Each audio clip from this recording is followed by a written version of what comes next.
Hello. After doing four vids on called Audacity to Hope, I've pretty much done this subject to death. It's basically, I'm like flogging a dead horse right now. But it brings us to the subject of communication. Okay?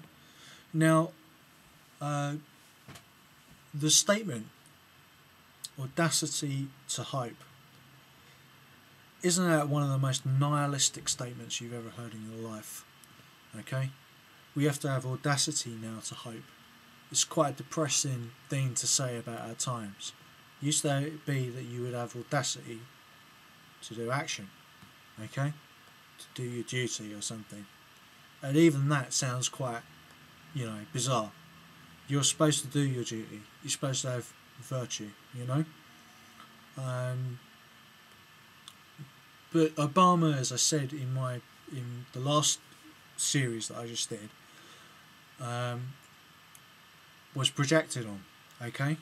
And so whatever Obama said, even if it was the most empty statement, and we still really don't know what Obama stands for at all, in the media that is. I mean, I do, because I've done some research on Obama, okay? His background, and he's really, in many ways, more conservative than George Bush. But yeah, he's being called a socialist. Okay, is that because he's black, or half, or he's of mixed race? That seems very strange.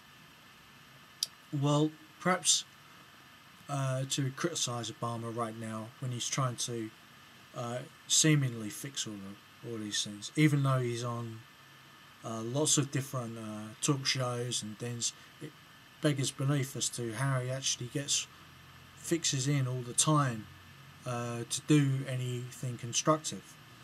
And people really didn't try and fool themselves when George Bush was in there, because it was quite obvious that when the average IQ for people of European descent is 120, and George Bush is basically right on that level, okay?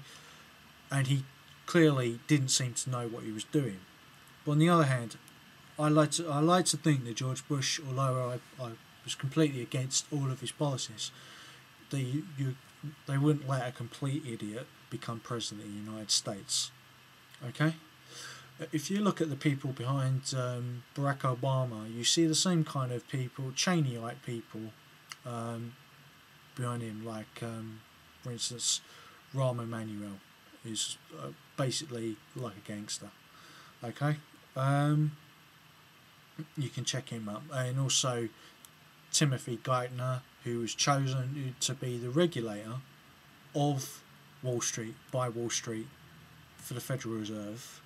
And on the other hand, of course, Bernanke, who's the head of the Federal Reserve, who I feel a little bit sorry for, because of course he has to answer to much bigger people than himself, and he's in between a rock and a hard place trying to inflate the economy.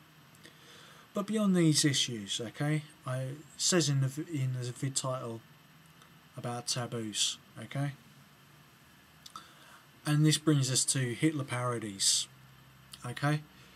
Now, why would anyone make a Hitler parody on tough issues? Well, fundamentally, it's comedy, and comedy, of course, is the start of philosophy. In fact, in our culture, to talk about philosophy is considered weird, but comedy is used as a way to talk about things which can't quite be talked about, okay?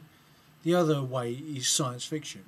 Now, communication is, of course, is so vital because it brings about empathy between people, and that's not sympathy, that's understanding, okay? You might have a bit of hatred against somebody, but if you've got empathy with them, you can at least see their point of view, okay? Now, Hitler, one of the most evil men in the history of the world, okay? is yet seen as a safe device, because not only is it refreshing to be able to put it into his words, although obviously anyone who can speak German knows what he's saying, okay.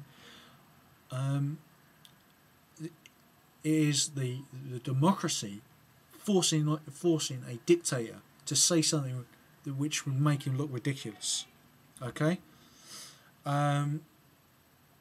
Now, beyond that, it also speaks about what is the taboos in our time, okay. For instance, I sometimes I don't stop myself from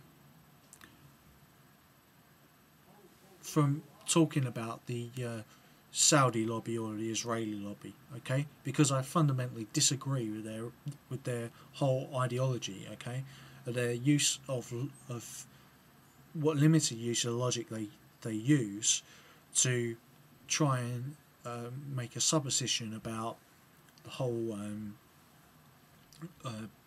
concept of God and their right to use military force against the West,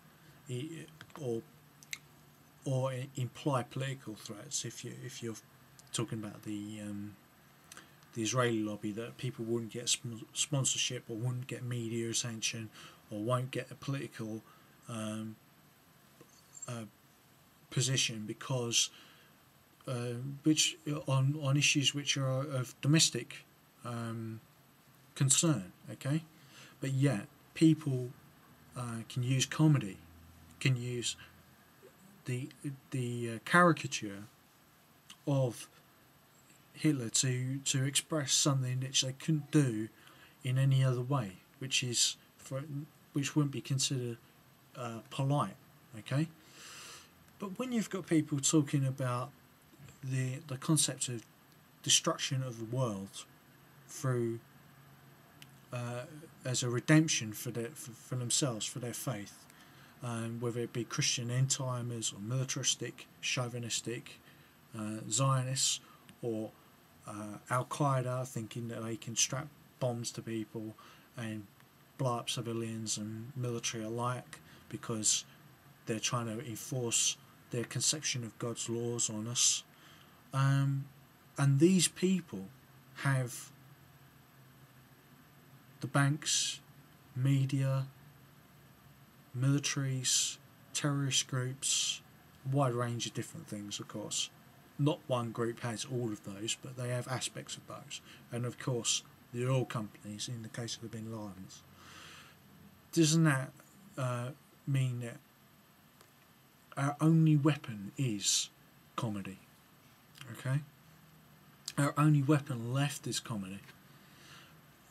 Because the absurdity of it, the use of a figure such as that evil bastard, right, as a caricature from which we can speak through, okay, is whether it might only be talking about he didn't get his pizza or something, or he's been banned from Xbox Live, but some of the things in these parodies are actually speaking about real things, real taboos which can't be spoke about on the news or anything, and we're given these false ideas on the news that everything's all right, okay, and we go from on the news we go from everything's all right to all strange theories, okay, and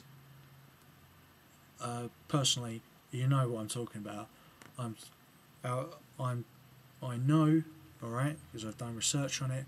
Al Qaeda did 9/11, all right, but people laugh at it through vids like College Humor and stuff like that, because people have this nagging suspicion that they've not been told the whole truth on that subject, right? But that's, you know, my scientific method, of course, can always be wrong, all right.